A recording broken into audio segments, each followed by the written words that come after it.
How to redeem Dragon City codes.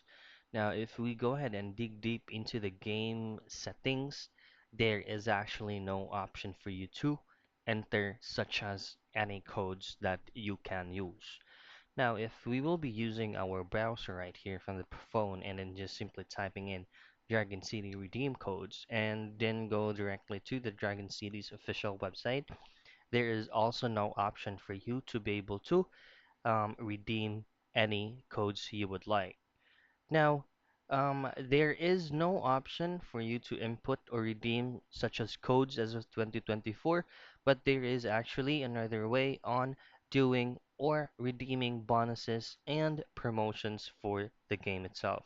So if you will go to the Dragon City Games official website, you will be able to check offers right here, like Black Friday offers, redeem gifts, claim gifts.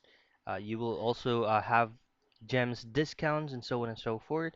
But instead of adding up a code, you will be able to claim this if you will log in to the official website.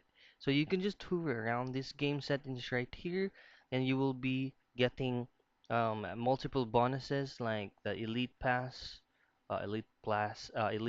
Plus, and so on and so forth.